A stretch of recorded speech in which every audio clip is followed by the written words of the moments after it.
What are you hearing about the situation with Gary Ridgway right now? Yeah, what I'm hearing right now is that he is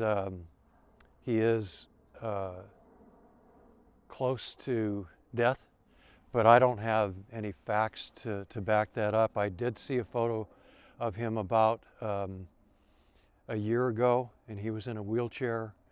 Didn't look very healthy at all, so it's not surprising that people are saying that he's in his last days, but I don't have any facts to back that up. Um, I mean, he's accused of killing so many people. He's been convicted of killing, I believe, 49. Um, when he goes, how many secrets do you think he's actually taking to the grave with him? Yeah, I think that Ridgway's taken a lot of secrets to the grave with him. When he was arrested in 2001 and finally decided that he was going to cooperate in as much as he did with the task force, he said he killed 65. He was going to confess to 65. Um, he pled guilty to 49, and we closed 51 cases. Two of them we weren't able to charge, but we know that he is responsible for those cases. So um, when we interviewed him for 6 months, getting information from him was like pulling teeth. So we were pulling teeth for information for each and every case that we finally charged him with, and we knew that he was withholding a lot of information. We knew that he wasn't. He's a pathological liar. He's also um, a psychopath, and so I think that at times he didn't know truth from lie. So I'm sure that he's kept a lot of secrets, and he's going to die with some secrets. You know, this him dying is really about the families. All those families. How do you think they'll deal with his death? Will it be a movement to move on for closure, or do they still have the same unanswered questions?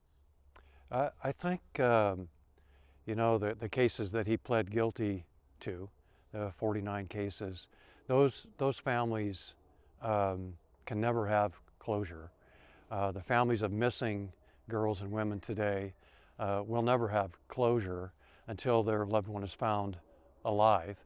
Hopefully, some will be. There are some, of course, that are still unsolved homicides. The most that families can do, from all the conversations I've had with families, is to pray for answers to the questions that they have. Why did my daughter die? Who killed my daughter? And where's her body? And when can I put her to rest in a proper way? And those are the questions that we can help families answer. Um, Ridgway's confession helped us give those answers to 51 families, but there are a number of families still left today that don't have those answers. But you know, I don't want them to give up, because I have tremendous faith in the King County Sheriff's Office and local law enforcement here in the state of Washington, some of the best law enforcement officers in the country. And I know that. I've worked with law enforcement all across the country. They are dedicated to finding the people responsible for the unsolved murders that still are under investigation today. They're not going to give up. Guarantee it. They're not going to give up. Ridgway was kind of one of those first cold cases that was solved through DNA. How much has this case affected law enforcement worldwide on solving cases, on making people have some of that closure, having some of those answered, the Yeah. questions answered? I think law enforcement over the years, they've learned a lot from cases like Ted Bundy, cases like Ridgway case. Um, there's new techniques. There's new techniques in processing outdoor crime scenes. I think a lot of that is in use today, but really, what's had the impact on investigations today is the fast-paced progress of DNA, familial DNA research, and those sorts of things. That's really been the breakthrough in solving some of these cases, because a case investigation starts with the identification of unidentified human remains. And so DNA now can be used to identify victims with finding bones. And so once you've identified the victim, the investigation now begins, because then you can go to family and friends and build out a case, track down where they were last seen, and then continue the investigation from there. So DNA and other forensic techniques have really aided investigators in today's investigations. What would your message be to the families of those Green River victims that have not been found yet? Well, there's 3 that have not been located yet, and again, I know that it seems impossible, but people said it was impossible that that we were going to solve this case. It took us 19 years, but we did it, and there were a lot of hurdles to overcome, and I think my message is just to call the investigators, let them know you're still there, let them know that you care. I know that most families will do that, but just for me personally, know and understand and believe that cops today, that the law enforcement officers of today, detectives working on these unsolved cases are not going to give up. They will find answers. Do you think that over the last, I guess, do you think justice was served giving him the life sentence and him pleading, or would have you rather seen something else happen? Yeah, that, the question about making a deal with Ridgway back when he was arrested, life in prison versus the death penalty.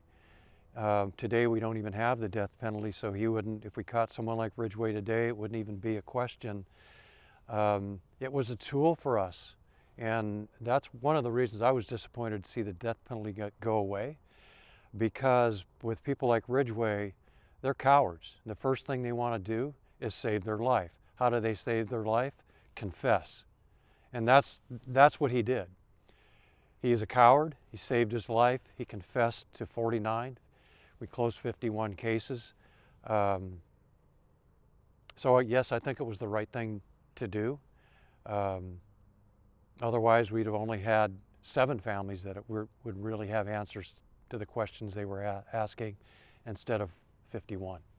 Did the families ever get an answer to the question of why he did this? The only answer that Ridgway ever gave us when we asked him why he did it was because I could.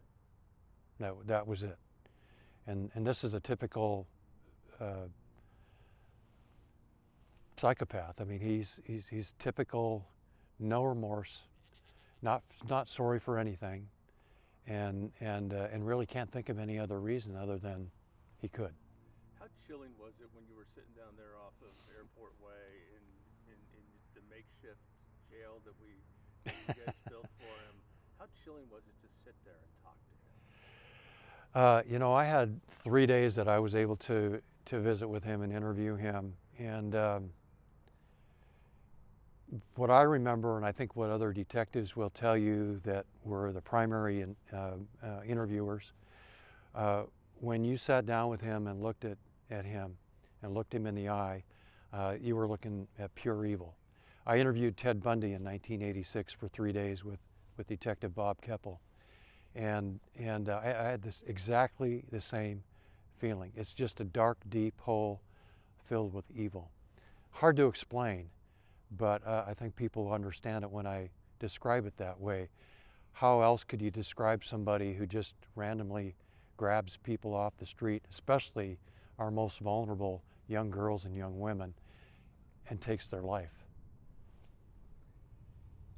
It's weird. We won't say where we are, but I mean, we're very close to where he went and dumped some of those bodies up in these hills. And I remember seeing the video of him walking you guys through down the ravines out in this area Oh, to yeah. try to find those bodies. Yeah, When you're back in this area, do you remember those times?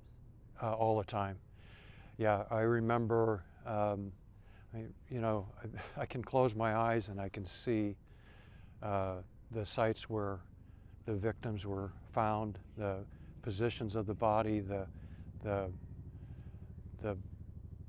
state of decomposition that some were in. Some were scattered bones, but I can remember all of those. If I close my eyes and think hard enough, I can still see those sites today. He took us on one trip. We asked him about a victim who was killed in Seattle, and showed him the picture and said, "Hey, can you take us to where you put her body?" And he directed us right to Seward Park. This is where Mary West was found.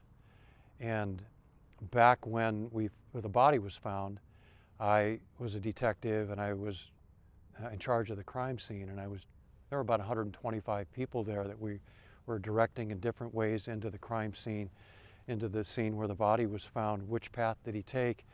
And I chose 3 different ways, but I selected one in particular and said, I think this is the pathway he took in. And then years later, when Ridgway took us back to that site, he stopped at that very spot and pointed, "That's the path I took in." And back during back during those days, it just gave me goosebumps. I had to get out of the car and walk in and look at the site where Mary West was found. Chilling. What do you hope for the families when Gary finally does die? What do you hope the families are able to do? I don't think Ridgway's death is something that it's not going to take away any pain. It's not going to bring their daughters back. They know that better than any of us. I suppose that from my meetings with the families, I remember most of the families were Christian. And I would imagine that those families that are of that faith understand and realize that Ridgway had a judgment day in King County Court and got 49 consecutive life sentences. But Ridgway is going to have a judgment day, and he better pray, because that's going to be his final judgment. Obviously, for the families and the women that he killed, it was obviously a horrible thing. But these deaths affected a lot more people, including your crews, your people that worked out there. Yeah. How hard was it for your detectives and your people in the King County Sheriff's Office to move through this whole process? Yeah. Well, I'll be honest with you. The detectives I still talk to today are still carrying the memories. I just explained to you how I can see the sites where the bodies were found. I know what bones were found in these sites, and other detectives are having the same feelings. It's something that you live with. You can't collect scores and scores and scores of dead bodies and erase those memories, especially of little girls. So here's one human being, Ridgway, if you want to call him a human being, one person, Ridgway, who had such a tremendous impact, not only on each and every family that lost their loved one, but on the entire community and on this entire state, on the detectives, but also on this entire state. There was a dark cloud over the state. No one believed we would catch this guy. And then in 2001, we did. And people still come up to me today and say, thank you. I remember I met Ridgway here. I remember I worked with Ridgway at Kenworth Trucking. I was working at a 7-Eleven, up on Pacific Highway. Ridgway used to come in. There's so many, and people have impacts from Ridgway that just have this ripple effect. People remember it almost more than the day Mount St. Helens blew up, to tell you the truth. I grew up in Issaquah, that was happening. I was here when Bundy was down at Lake Sammamish. Is there anything that you can look on the positive side of what the Green River killer brought to anything? Is there I mean, are people more careful? Did they understand did it help law enforcement look more at how do we help victims? How do we help people get out of those situations? Here, there are some positives. I think, some positives in the way that we investigate missing persons now.